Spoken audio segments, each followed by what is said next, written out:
Speeding. Speeding. Speeding. 5, 4, 3, 2, 1. The world is changing faster than ever. What used to take decades is now taking years or even months. What you see right now is the illusion that people have had for many decades about the workplace being this secure place to work the rest of your life. For the first time in the history of our nation, our children will not do as well as us. We've seen our friends get laid off. We've been laid off. We've had our pay cut. People are overworked and underpaid. They seem to have less time and less freedom. They live under constant pressure. This is going to be forced. And so even if your employer loves you, they may have to cut you. There's something wrong that on Monday morning, the heart attack rate increases by 35%. Technology is accelerating, job security is declining.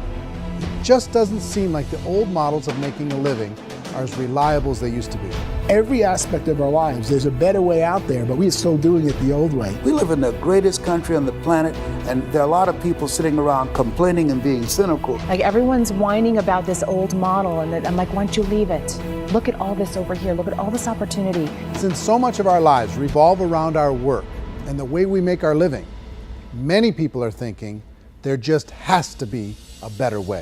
The biggest challenge facing our world today is not making money, is what are we going to do with all the displaced, unemployed people? People are afraid that they're going to make the wrong decision. People are afraid of the unknown. People are afraid that maybe I don't have the skills. Hey, sports fans. Industrial age is over. It's dead. It's dying. That's why going to school to get a job is an obsolete idea. A steady paycheck is an industrial age idea.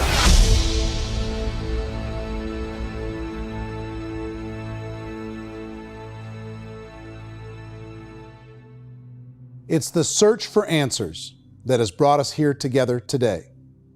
My name is Eric Worre, and for almost 30 years I've been an entrepreneur, struggling at times, but ultimately succeeding.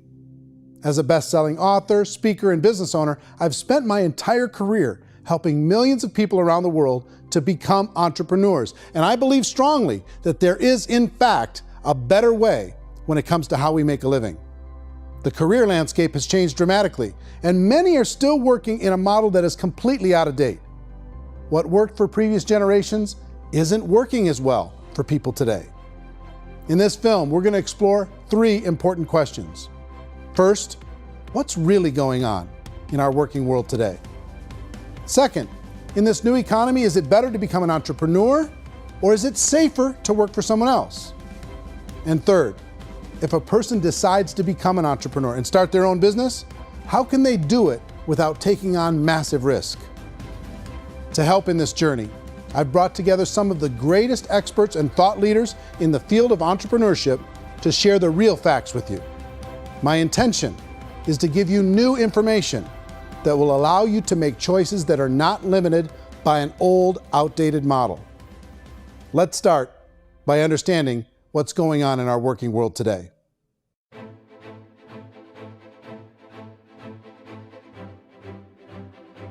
Let's look at unemployment. 30–40% of the people are honestly not working, but would be working.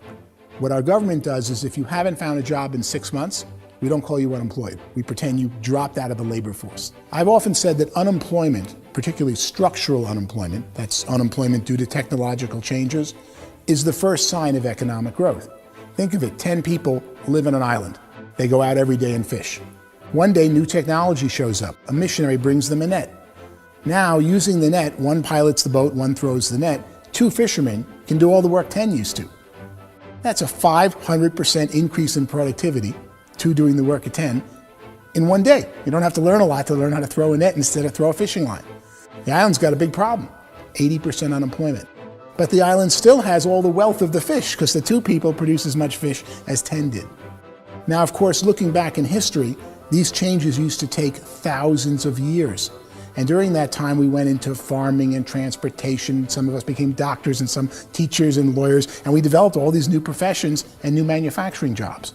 Today, these changes are occurring literally in one day when a new technological advance occurs, and we don't have the social structures to deal with it or to retrain the unemployed people. So one of the things that I think is interesting as I travel across the country and really travel around the world is the way that we work and the way we get paid for work is changing pretty dramatically.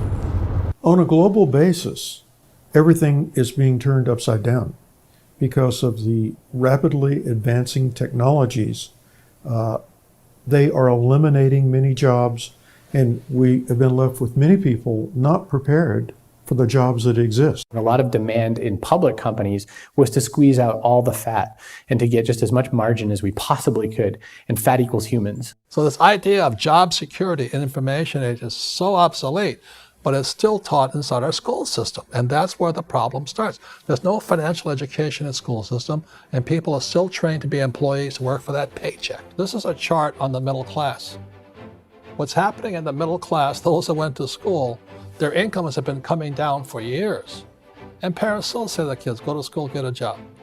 Now what happens to all those middle class people who are dropping off the ends of the chart? Well, they become what's called working poor. And this is what happens to working poor. But they say poverty is ending.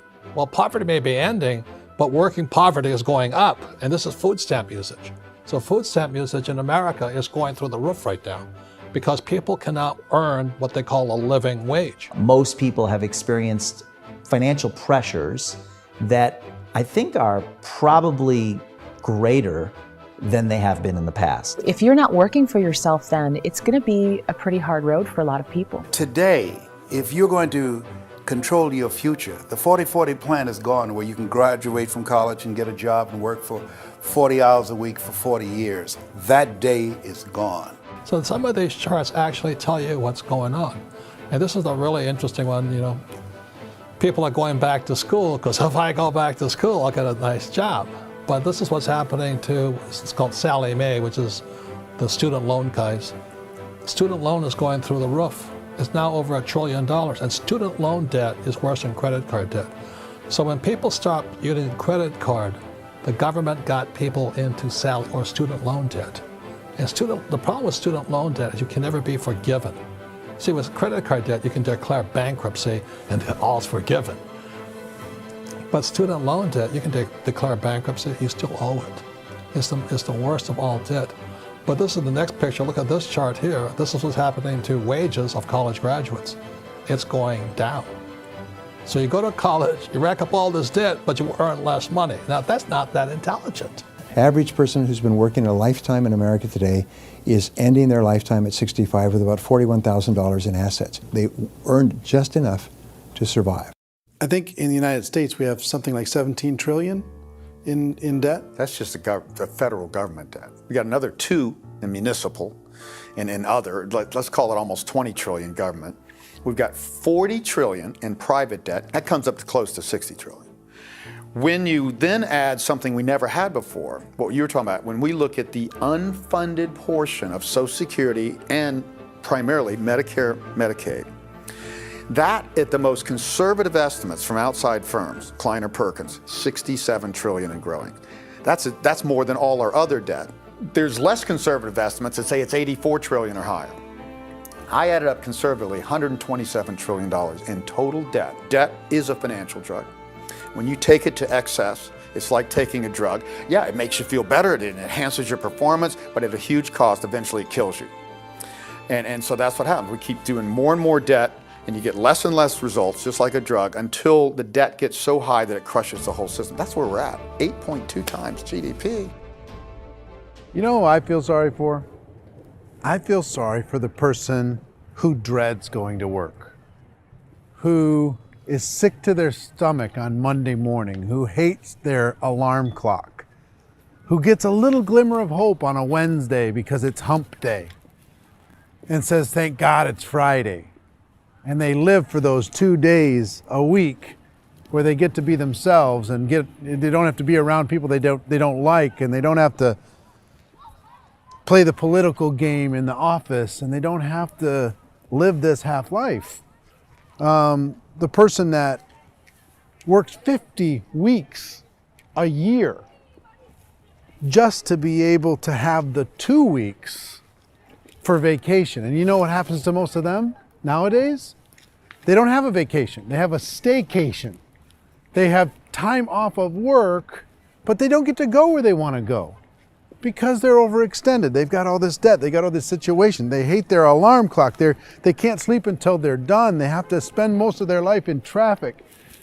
I feel sorry for that group of people because there's a better way. They just don't know it. I see this really interesting attempt at rugged individuality in a 6x8 rectangle.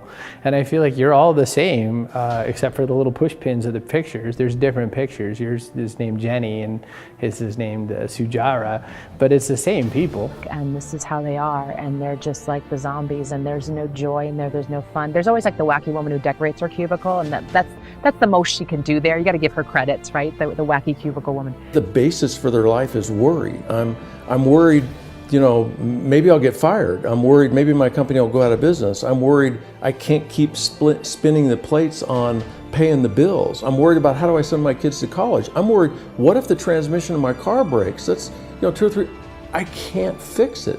People live in a sea of worry, and it eats at them. Those signs that people held up during the Depression didn't say looking for gainful employment in a cubicle. It said looking for work. Work is what we're looking for. Job is just a unit of measurement.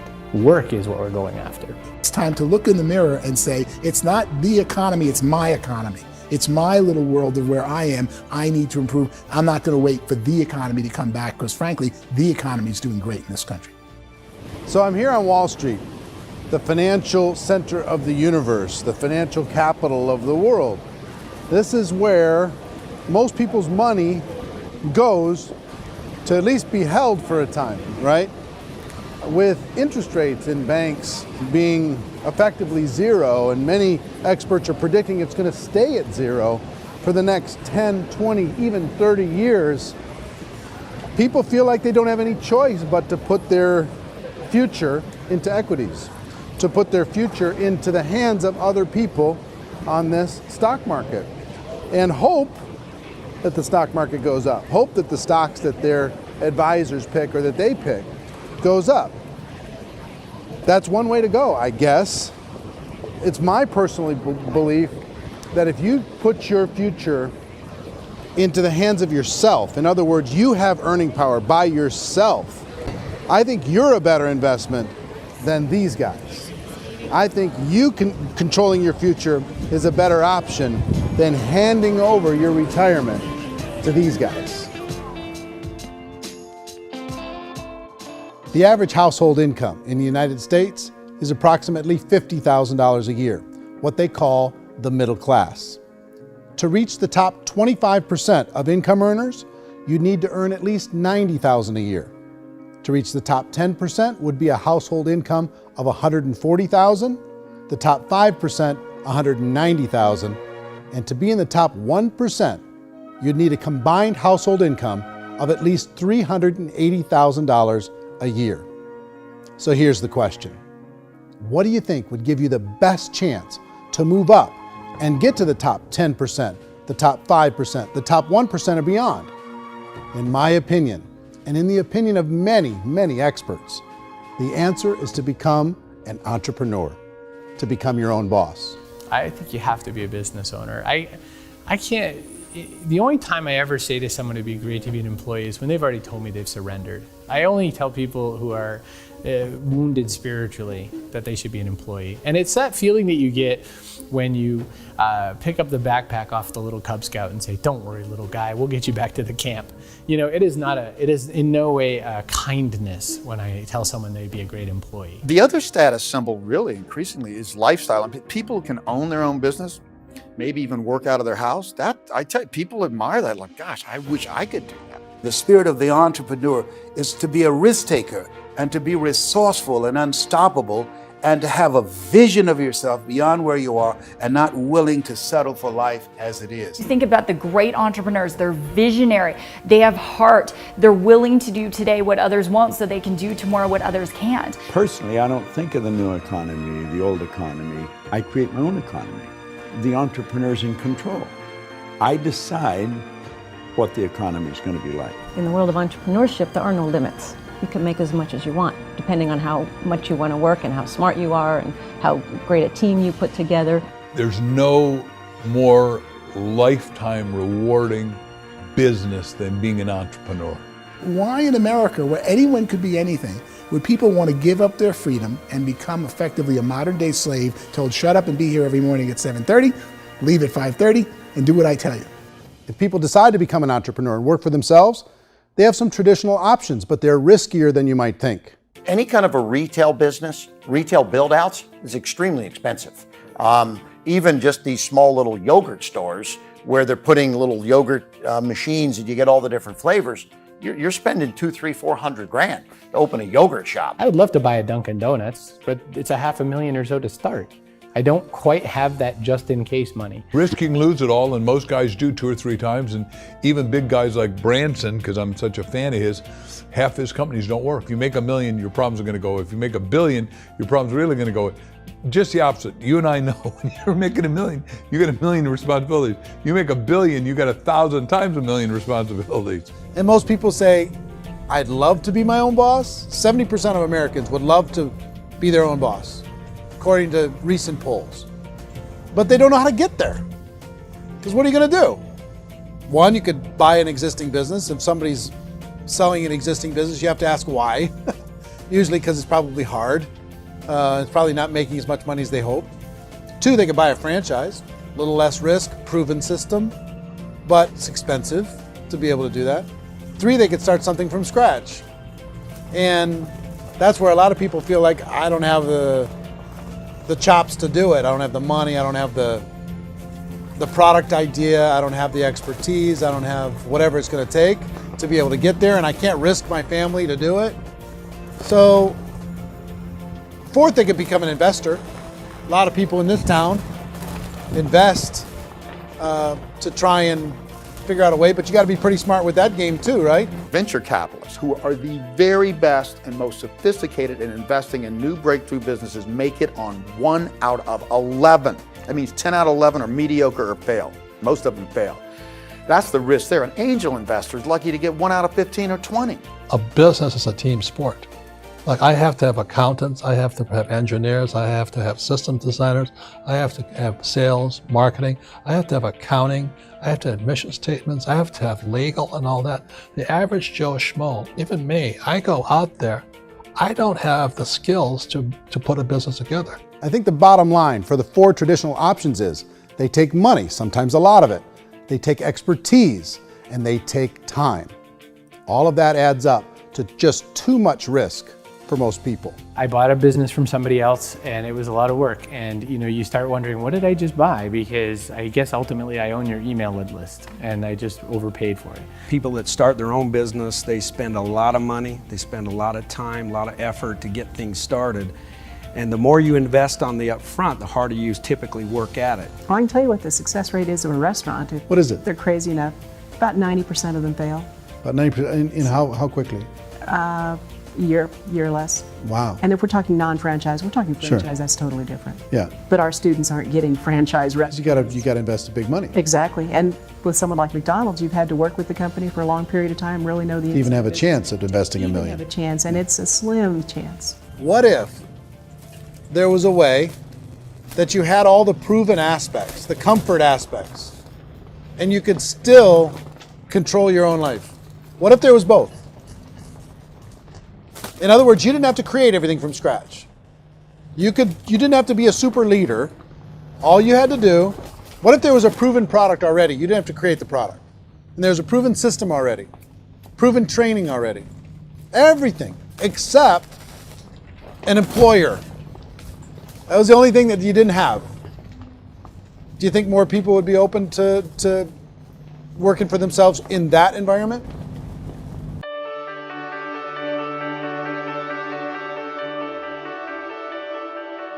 In our search for a better way to make a living, we've come to the conclusion that becoming an entrepreneur is actually safer than being an employee. And through our look at the entrepreneurial options, one particular path kept coming up from expert after expert.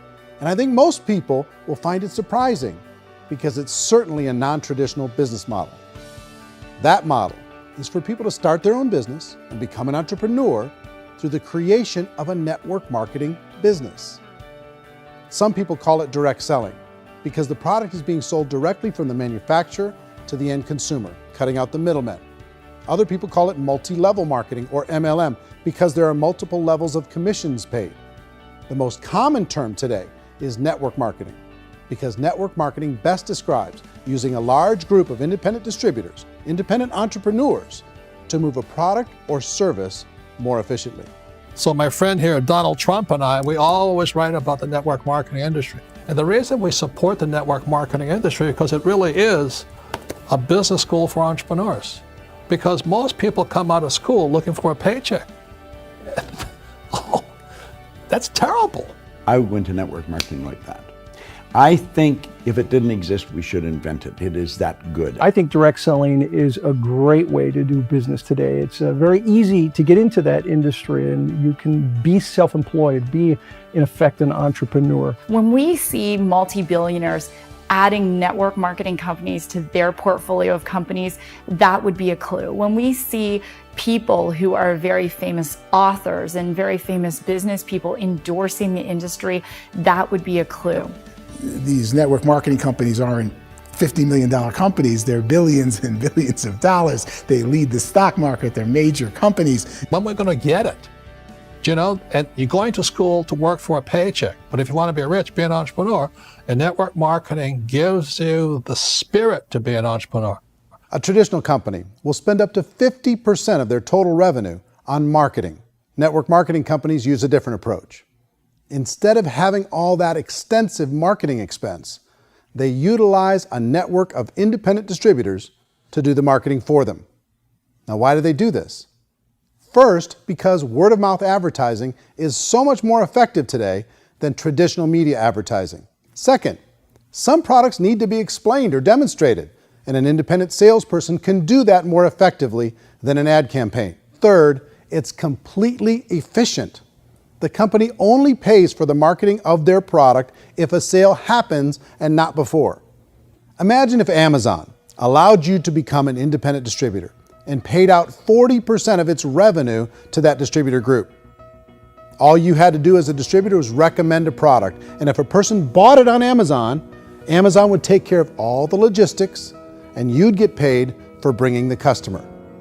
Now imagine you got paid for every purchase that customer made for the rest of their lives. Well, Amazon doesn't offer this option, but network marketing companies do. 85% of all buying decisions in our society are made as a result of word of mouth or reputation. We're recommending things to each other all the time. You know, who's your dentist? Who's your doctor? Who's your lawyer? What detergent, are you using? What legal system are you using? What product are you using? We're talking to each other about the things that we love anyway. When you go into a big box retailer, you're lucky if the clerk looks you in the eye, much less gives you any detailed or accurate information about what you're purchasing. So of course, this personal information, this education coming from a friend, a neighbor, a relative, or even a stranger, but one who has experience with the product is extraordinarily valuable. As a matter of fact, network marketing can educate consumers probably better than any other form of marketing. It certainly can do better than advertising, because advertising usually has a certain hype to it, and you can only get limited information. So, network marketing trumps advertising. If you were a typical sales company and you wanted to sell $1 million a month worth of product, you might go find 100 superstar salespeople. The quota would be $10,000 a month.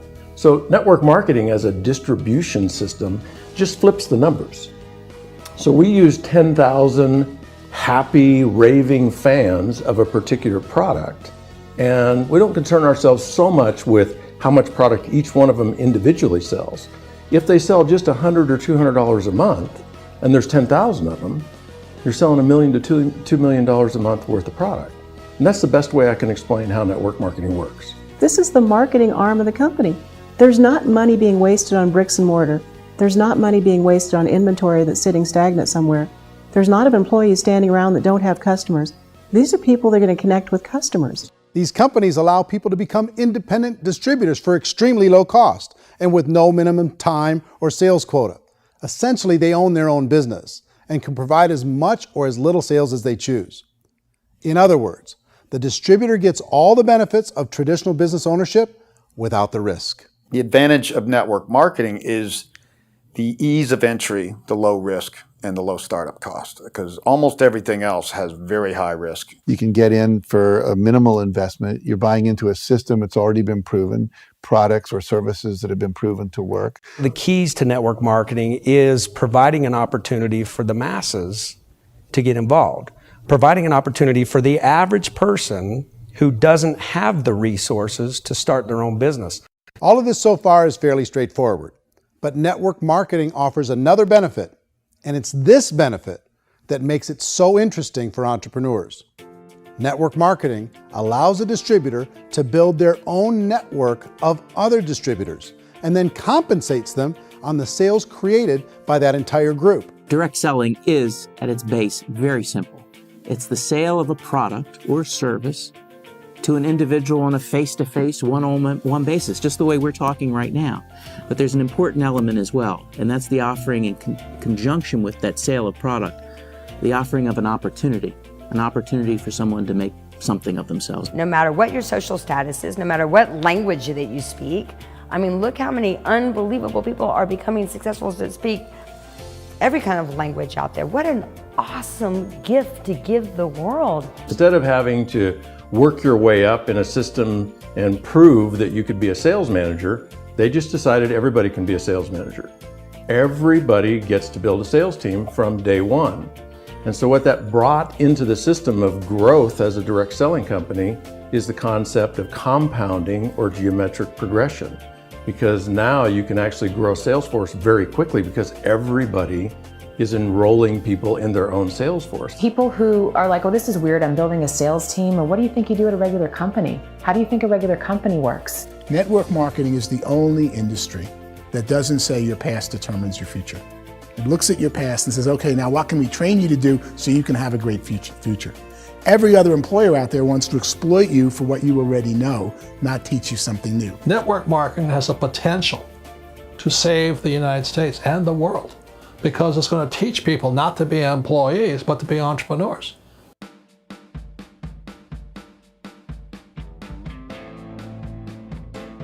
According to the Direct Selling Association, if you add up all the network marketing companies around the world, they combine to do over $178 billion a year in retail sales.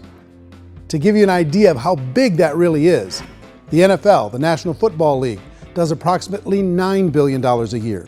The music industry does a little more than $16 billion a year, and the movie industry does about $80 billion a year. Using a conservative average, network marketing companies pay their distributors about 40% of that $178 billion in the form of commissions, which adds up to more than $71 billion a year. That's almost $6 billion a month. It's almost $200 million in commissions every single day. So it's certainly working, and people are making serious money in network marketing. With the growth of the direct selling industry over the last 10, 15, 20 years, we've seen a broader understanding of the channel. We have seen more and more people getting involved in the business, so our penetration in the marketplace has increased, and thus the understanding in the marketplace of who we are has increased. And we've seen non-direct selling companies look at the direct selling model and say, something's going on there. People are making money. Companies are being profitable, individuals are being motivated, product is being delivered to market. Maybe we should explore this. Some people think only the people at the top make money. Well, let's take a look at that as well. In the network marketing profession, there are roughly 500 people in the world who earn over $1 million a year. If you round that number up to $2 million a year, that adds up to about $1 billion a year. That takes the $71 billion paid out each year down to $70 billion. So where does the rest of the money go? The vast majority goes to part-time people making anywhere from a few $100s a month to many thousands of dollars a month. It goes to people who choose to make it a full-time career move and earning even more than that. Every day, people are using the money they earn through network marketing to pay off debt, have more fun, and improve the quality of their lives. Everyone I know in network marketing has been doing that since the 50s. They go to work when they want to go to work. They stop working when they want to take time with their children to have a leisurely breakfast and discuss issues and driving to school. They go back to work when they get home, wherever they're working out of. The biggest thing that I've seen is people that have become much happier in their life. MLM has probably made more millionaires of more people in more countries, and I've spoken to them in 67 countries, than any other single form of business, starting from nothing. If they have a choice between working a job for the next 10 years or working a network marketing business for the next 10 years, the result of working the network marketing business will be better. A lot of people within the industry go on and make this a career and do extremely well at it. Network marketing has been nothing but good for everyone I know that's been involved with it because they did it seriously and they played full out and they've been very successful. It's been a constant barrage of success stories and people showing off stuff that they got as a result of it. How many people are involved? Approximately 16 million Americans and 96 million people around the world are currently participating in network marketing. And in a recent poll, 82% of those people report a good, very good, or excellent experience with network marketing. So people are happy.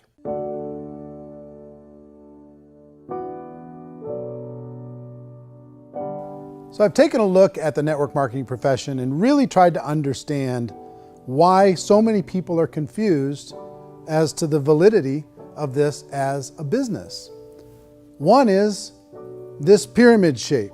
People get really messed up with this pyramid. Oh, it's one of those pyramid things. So I just think there are a lot of haters out there who really don't understand the industry and say, oh, it's a get-rich-quick scheme. It's a pyramid. Well, corporate America is a pyramid scheme. You know what I mean? It goes like this. You have thousands of MBAs, let's say working for Ford or General Motors or Coca-Cola. If all these MBAs are all trying to get to here, that's a pyramid. Only one guy's going to make it. Every 10 years, one's going to make it. Whereas you look at network marketing, it's like this. So you're here, and your job is to develop other CEOs coming up behind you. So it's an inverse pyramid. In network marketing, it's a very simple concept. If you sell product, you get paid. It is paid based on production. There is no first mover's advantage. There is no investment component where the more somebody spends, the more they're entitled to make. So the two are polar opposites of each other. It doesn't matter what shape the company is or the compensation plan is shaped, whether it's a circle or a pyramid or a triangle or a trapezoid, it doesn't matter. If compensation is coming primarily from recruitment, then you've got a problem. On the other hand, if an operation is basing their compensation to participants on the basis of sales, even when those sales are generated by people you've recruited, well, then you're a perfectly legitimate enterprise. That's the legal test, it's the practical test. Another issue that's been true in the past that is no longer true now is people used to be in network marketing loaded up with products that they couldn't sell and they ended up a loser. They ended up with a bunch of product in their garage, they ended up with a bunch of products sitting in their kitchen shelves or whatever, and they thought they could sell it and then they weren't willing to or able to sell it and they ended up with a bunch of stuff and they were bitter about it. There was this thing called front loading where you had to buy if you bought $25,000 worth of product, you got better commissions and all this. Today, it's almost all done by computer. It's direct mail, comes from a warehouse somewhere else. You don't have to have all this inventory. You don't have to stock up. It's a paperless world now. Most of it's done online. You have a back office. It really works. And the technology has changed everything. Third issue is people start talking about 99% of people in network marketing don't make any money. Well, we've talked about that over the course of this journey together. Almost $200 million a day is being paid out to network marketing distributors around the world. The naysayers, the people who say that it doesn't work, are usually the ones who just don't know how to make it work for themselves. And so they're giving you an opinion, and I tell people, don't confuse people's opinions with expertise, because opinions are free. And don't confuse sincerity with the truth, because people can be sincerely wrong. But here's the reality inside of network marketing. The vast majority of people that get involved in network marketing just become customers, and they get involved to be able to purchase product at a lower price. If you take Costco as an example, if a person goes into Costco and gets a membership to Costco so they can get a lower price on the product, we don't call that person a loser because they have a bunch of product that they walked out with with a smile on their face. Yet when some people want to take a look at network marketing, they say, well, those people, they're just using the product and they aren't earning an income, so they must be a loser. They're not a loser, they're a happy customer. That's the vast majority of people that are involved in network marketing. Now, a smaller percentage of those people decide to go build a business. They earn $300 a month, $500 a month, $1,000, $2,000. That's the bulk of earnings in network marketing. And then there's the few that really decide to take it serious, really decide to build a large network, really work to make that network very, very productive. And those people make huge amounts of money and there's no cap. What I do as an outside economist, just somebody looking at this industry like any other industry I speak in and say, look, what's the realities of this? 1% do incredibly well. 10% generate some additional income at pretty low risk and effort. That's not, and 90% of people roughly end up customers. One thing that I think is real when it comes to people's perceptions about network marketing is people put this, and distributors, I think, involved in network marketing have some responsibility for this. They have sometimes unrealistic claims about the product or about the income. Most people who become distributors, they want the money, they want to be successful, but they don't have the skills. They don't know what to do. And when people don't know what to do and they're in a new business, they're scared. And when they're scared, they panic and desperation kind of sets in. So they think everyone they talk to has to get in. So if I talk to you and you say, well, no, I don't have time to do that, they're like, no, I need you. You have to do this or I won't be successful. So I start clawing on you. I start that desperation. So then I start making claims about the product, which are not appropriate, probably not even true. Or I start saying, oh, let me show you how you can make all this money and you don't have to do anything, Eric. And so you just totally misrepresent the opportunity, and you're clingy with people because you think you need everybody to be successful, and you don't. You know, one of the messages that I try to deliver most forcefully to companies as well as salespeople in direct selling is that you don't have to overpromise. The reality is in network marketing, there's a lot of hard work involved. There's a lot of effort. You're going to have to develop yourself. It's a business like anything else. It's going to take some time, but in my opinion, it's better.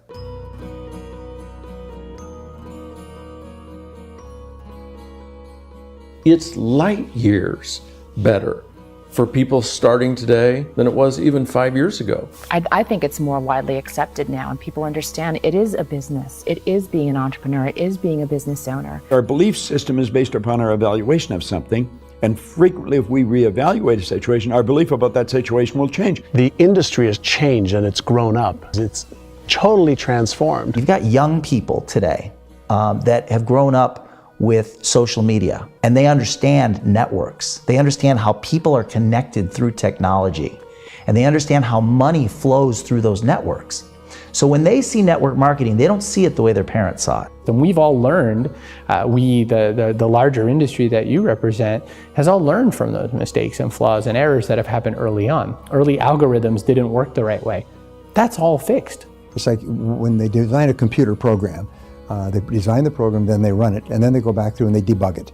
The MLM industry has been debugged. This is the day of being virtual, being able to run a business from your mobile phone. I mean, it's incredible. Companies are getting smarter. They're implementing more consumer protections. They're implementing more compliance training.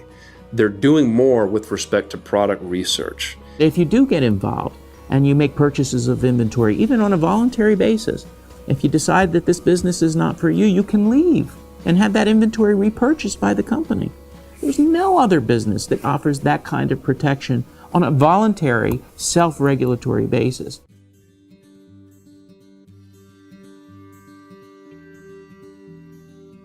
If you decide to look further into a network marketing business in order to generate more cash flow for your family, I would recommend reviewing the following 4 elements.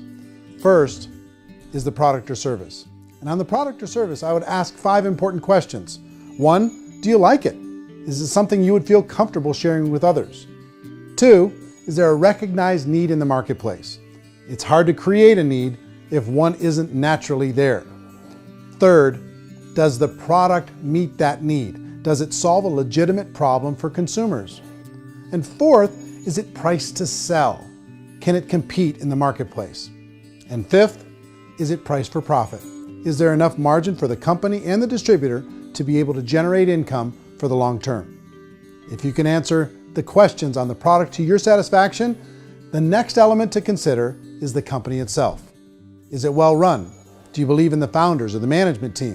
Do you feel they have what it takes to go all the way? See, it doesn't matter how good the product is if the management can't take care of the company. Good management can change with the times. They can handle adversity. They can make good decisions. Make sure you choose a company that can serve you for a long time. The third element to consider is the compensation plan. And with that, there are 3 important things to look at. First, a brand new person needs to be able to generate some money fairly quickly. It may be an obvious reason, but you can probably imagine the ripple effect of a distributor getting involved and having even a small victory fast. That can only help with the overall success of the organization. Second, a person should be able to develop a moderate part-time income in a reasonable period of time. As they develop their network and as their sales grow, they should be able to enjoy more benefits. And third, for the people who are really serious, for those who decide to really go pro in the network marketing profession, there should be the possibility to make a serious full-time income if they work hard and are committed to developing their skills. If you're comfortable with the product, the company, and the compensation plan, the last thing you should look at is the support that will be made available to you. Does the company have a website? Does it have a solid online reporting tool? Do they have comprehensive training available? Do they host events to help you build your business? If you decide to do this, what kind of a support system can you plug into? Choosing a network marketing company is a personal decision. But evaluating the 4 elements of product, company, compensation plan, and support is a great place to start. Is the company promising that you're going to get rich quick or that you can make a lot of money without a lot of effort? That's a red flag. Is there a product that you really believe in that you think can be sold? Or are you being told by salespeople or the person who's trying to recruit you or by the company itself that don't worry about the product, all you have to do is recruit other people into the business? Red flag, warning sign. If you're hearing that, take a second or even a third look. Get to know the customers, the products, the business, have some success, and see where the opportunities might take you to move up in the organization. You want to find out, how concerned are they about my education, my training, and my development? Is there a space for me to grow? Most important question. Learn everything that you can about the product. Make sure it's something that you believe in, and learn everything you can about the industry and work that system. You have to be very passionate about whatever that company is doing. I would get involved. You can always test drive anything, the product, the service, the community, and then lean into it a bit. If it feels good, then lean into it a lot. Behind me is the Lincoln Memorial. And this is a place where Martin Luther King Jr. had his famous "I Have a Dream" speech. And at that speech, he talked about his dream for equality for everyone around the world, and that's a noble dream. But I think more people need to remember what it was like when they were kids and the dream was still alive in them, before it got beaten out of them by reality, by this paycheck, by these responsibilities, and by having to live for this job to pay the bills. I think people need to remember that, go back to that. Once they know that there's a better way, I think their future is going to be much brighter. They can live a better life.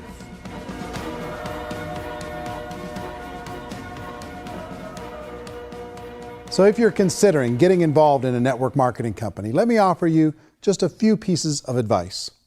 First, network marketing isn't perfect. It's emotional, it's challenging. Like any entrepreneurial venture, it can have its up days and its down days. But if you have an entrepreneurial bone in your body, it's just better. Second, if you're gonna do it, decide to be professional. Decide to go pro. It's better to do that than just be this amateur sticking your toe in the water. Third, as any professional, you're gonna have to learn some new skills. And I promise you, inside of the network marketing profession, they're not too difficult to learn. Fourth, like anything worthwhile, it's gonna take some time. Don't expect that you're going to get to the finish line right out of the gate. And fifth, it's worth it.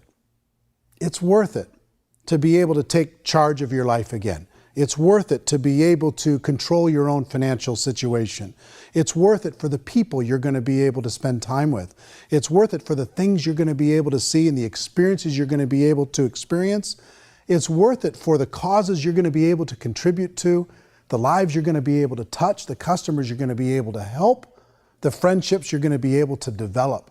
I promise you, it's worth it. Remember, most people are searching for answers just like you are. But I do have to tell you the catch to network marketing. If there is a catch, if you want to understand this from an emotional point of view, people say, well, it sounds too good to be true. It's not, it's hard work. But here's the catch. Most people still don't understand it.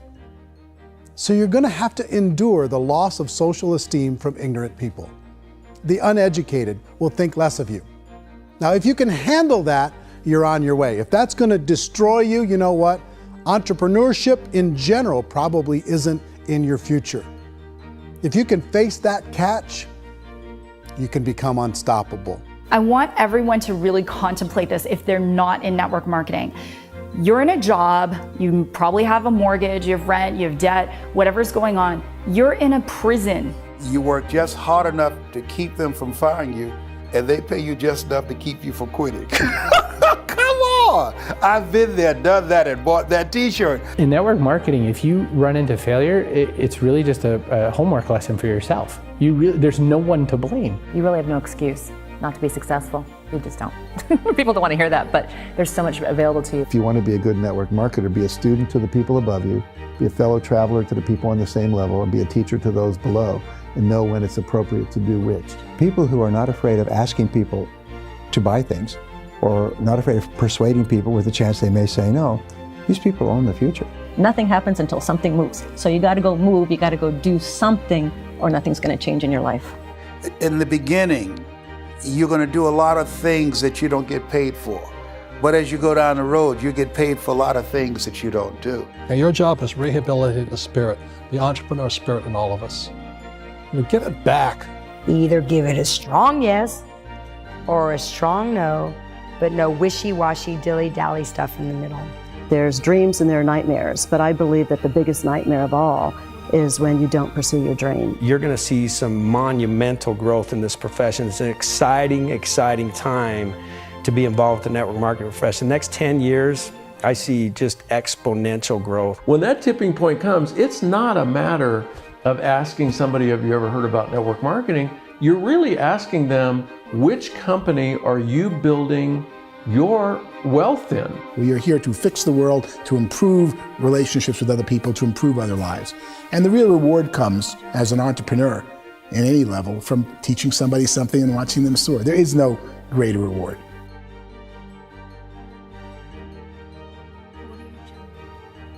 Life's too short to spend it living someone else's dream instead of your own. It's too short to spend it living at a fraction of your potential. Can being an entrepreneur be a challenge at times? Sure. But here's what you get in exchange. It can be yours. Something that you built, something that you created, something that you made happen. This balloon represents your dream. It represents entrepreneurship. My wish for all of you is that you would reach out and grab it. The choice is up to you.